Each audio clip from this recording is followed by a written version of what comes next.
Man once named as a person of interest in young Dolph's has now also been. The tragic death of young Dolph set off a chain reaction, with events spiraling out of control and leading to more violence. It seems that the suspects in his case, who were widely covered in the news, have all met a similar fate. 2 people have been arrested in a deadly Castalia Heights shooting. In November 2021, the tragic death of young Dolph shook the city of Memphis to its core. He was one of the city's most cherished rappers, and his passing left a huge impact, especially since he was on his way to hand out Thanksgiving turkeys to those in need. The news of his sparked a lot of anger and unrest, making the city feel quite dangerous. The situation got so tense that the police were actually advising people to stay indoors for their safety. Tonight, we strongly encourage everyone to stay home if you do not have to be out. It wasn't just chaos that followed, it was more like a war, as described by the YouTube channel Cut to the Chase TV. A lot of people decided to flee the city. As soon as young Dolph lost his life, who left Memphis? Key Glock. He put all his yellow cars on a ramp and got the hell on.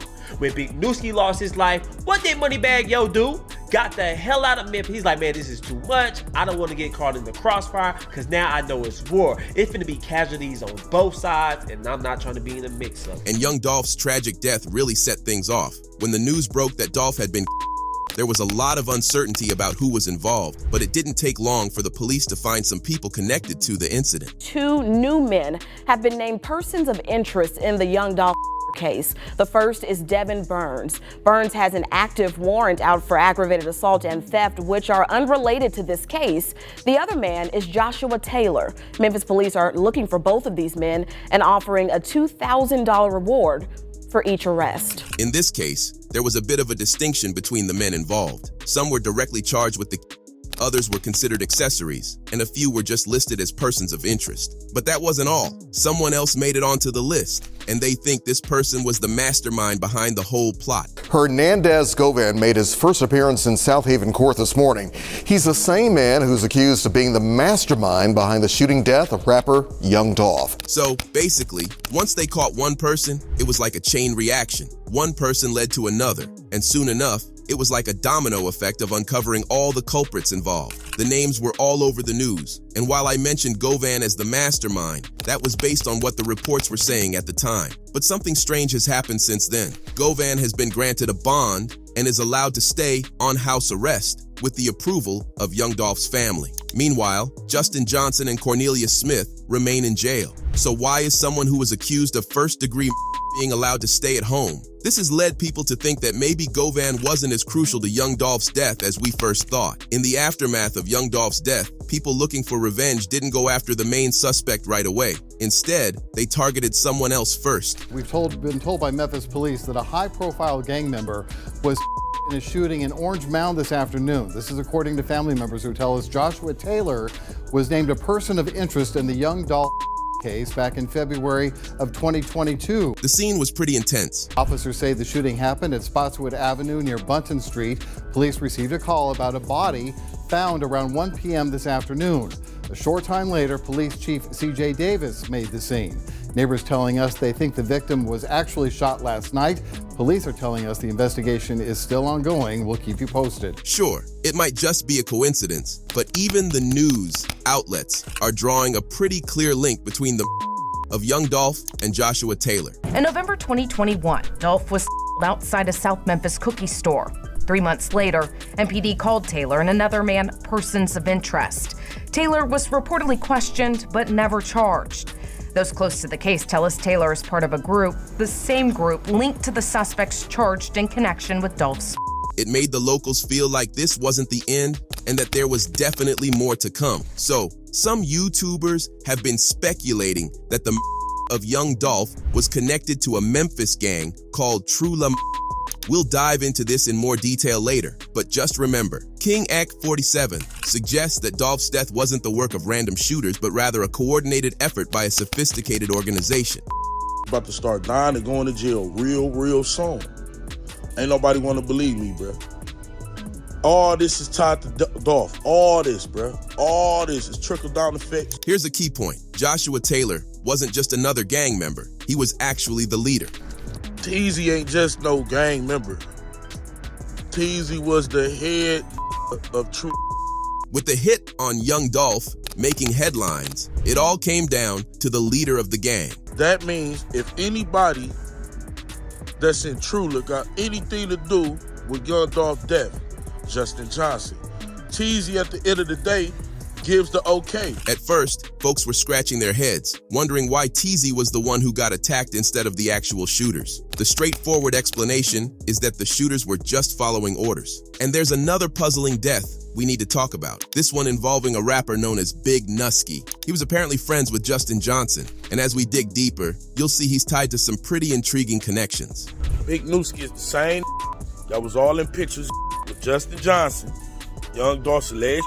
Another straightforward reason Teasy and Big Nusky were targeted is that they were still out and about, while the two shooters in Young Dolph's case are behind bars. It's clearly harder to go after someone who's locked up. However, Justin Johnson did get punched in the face while he was in jail. Plus, the suspects tied to Young Dolph were all given special uniforms to show they needed extra protection from other inmates. So, it looks like Taylor's didn't have a set structure. But if they were involved in something big, like the of Young Dolph, their leader, CEO Teasy, would definitely have had to sign off on it. This means TZ was definitely connected to Young Dolph's death, and a lot of people were actually thrilled when he was. You could see it on Twitter, where folks were celebrating with posts like, "What goes around, comes around," "Street justice," and "Case closed." It seemed like these were mostly just fans of Young Dolph. But here's the twist. Some artists from Paper Route Empire were also celebrating. For instance, Kenny Mooney shared a post with LLD, which could mean long live Dolph. So, the big question is, was this all about revenge or just karma coming full circle? As the head of a criminal empire, CEO TZ likely ruffled a lot of feathers and had plenty of rivals. It's no surprise that he might have had a few people gunning for him. What happened next really backs up the idea that this was somehow tied to Young Dolph's death. Family members confirmed Joshua Taylor was found shot in Orange Mound yesterday afternoon, leaving that community on edge as they worry who might be next. In the wake of CEO TC's passing, things took a turn for the worse with another shooting. This one happened over in Castalia Heights, a neighborhood that's been tied up with Young Dolph.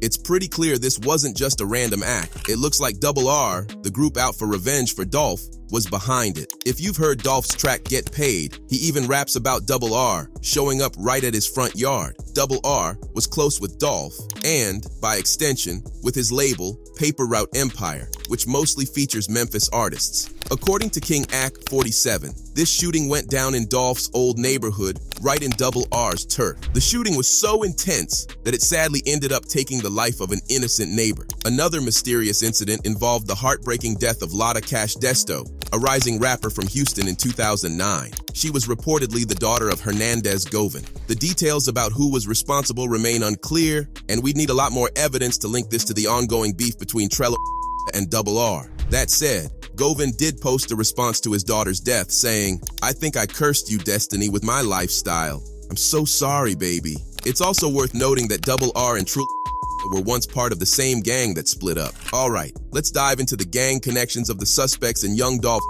and, even more crucially, figure out why the hit was put out on him in the first place. So, no one's been convicted in Young Dolph's case yet, but when it comes to Joshua Taylor, it's pretty clear that those who went after him aren't waiting for a court verdict. It's tough to ignore that these folks seem to be genuine members of.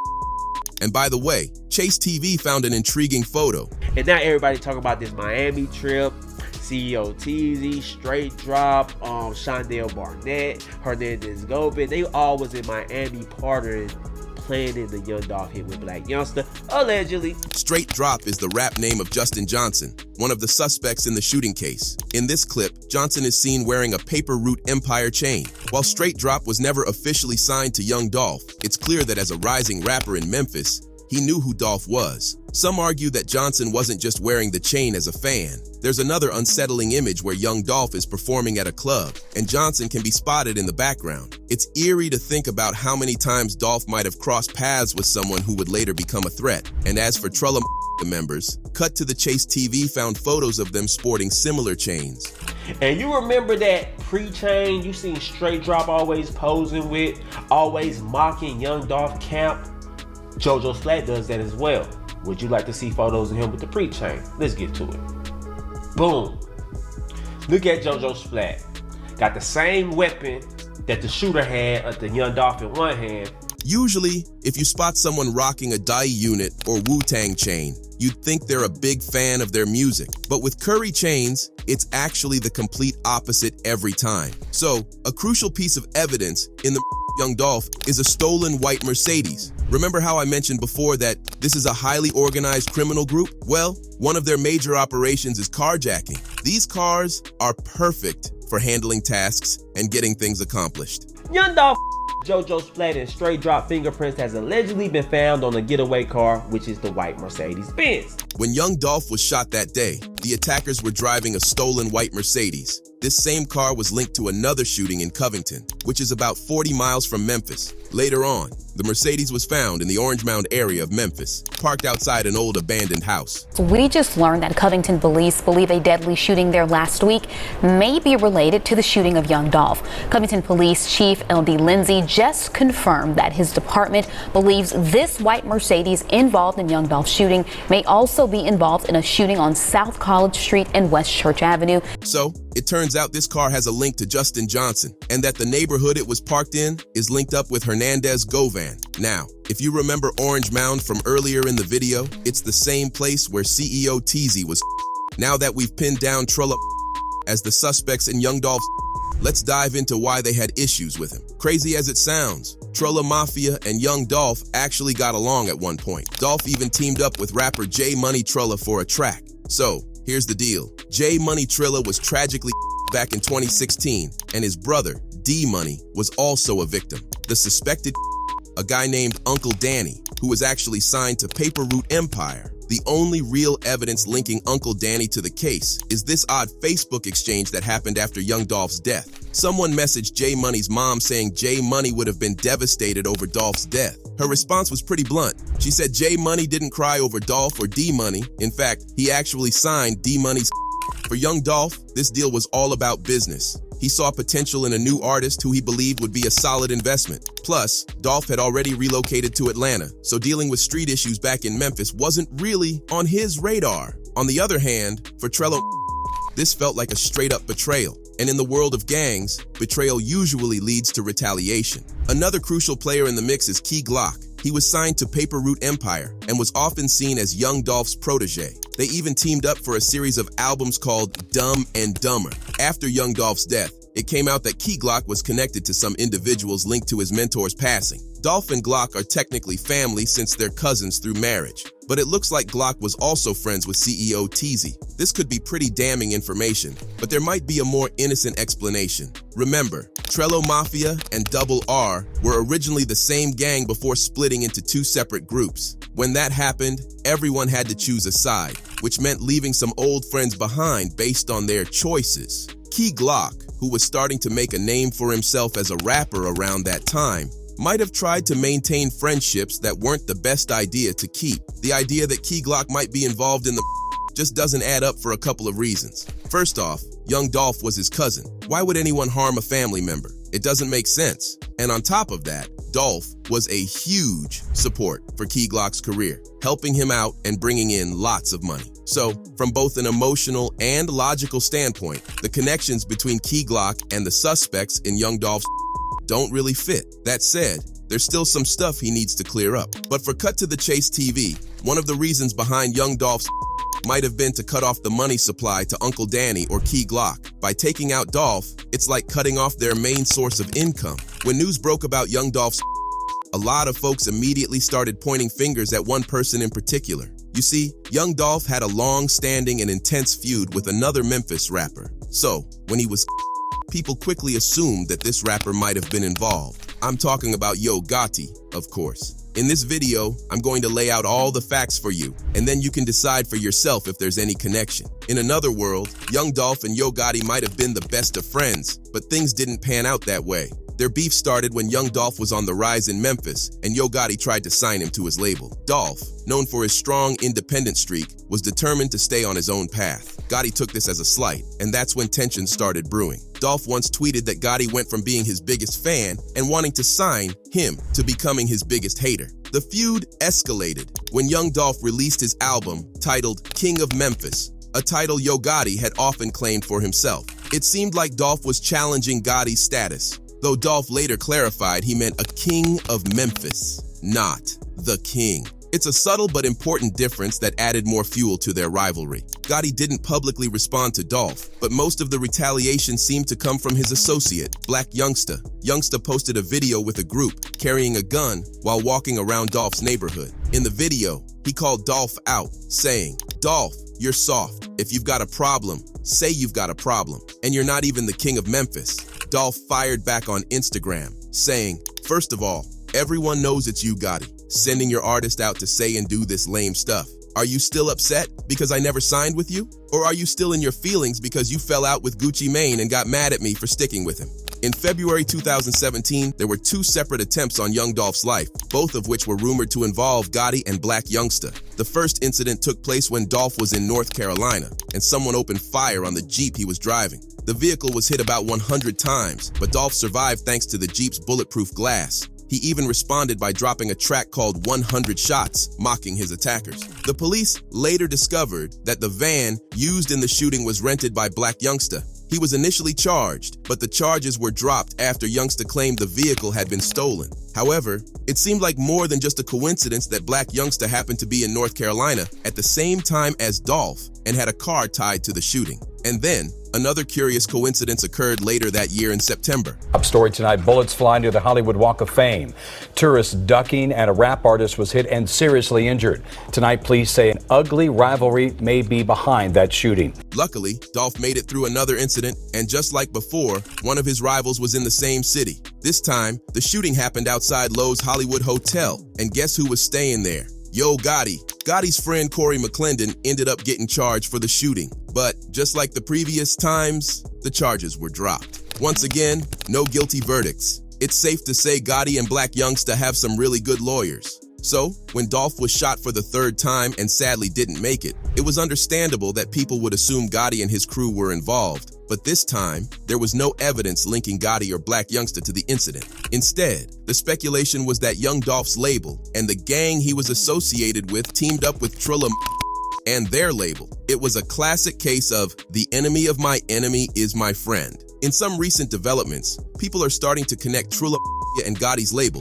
CMG. This speculation kicked off when two photos surfaced. In one of these photos, we see Hernandez Govan with a guy named Big Jook, who happens to be Gotti's brother. Now, while we don't have a photo of Govan and Gotti together, the fact that there's only 1 degree of separation between them is pretty intriguing. What's even more interesting are the rumors that Big Jook might have been involved in something serious. There's talk that he allegedly put a 40K light bounty on Dolph's head. Grove Hero, a Memphis local, even posted a video on Instagram claiming that Big Jook put a hit on Dolph.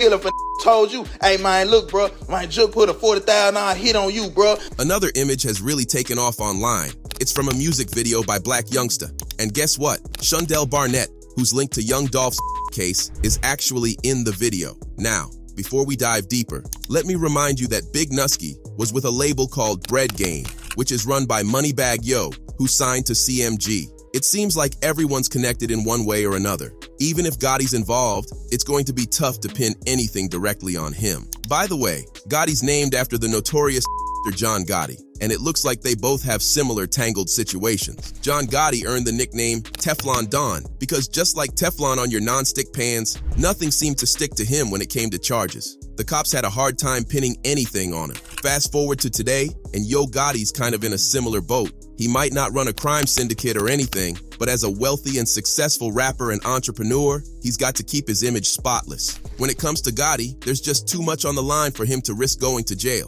That's why, when Dolph was taking shots at Gotti, it was Black Youngsta who stepped in to handle things, keeping Gotti's hands clean. But when it comes to his brother, Big Jook, the situation is a bit murkier. In July 2023, Big Jook was reportedly arrested, but the reasons behind his arrest are still unclear. If Big Jook's arrest is linked to young Dolph's, it would make it really hard for Gotti and his crew to claim they had nothing to do with it or that they're completely innocent. Let us know your thoughts in the comments and stay tuned for our next video.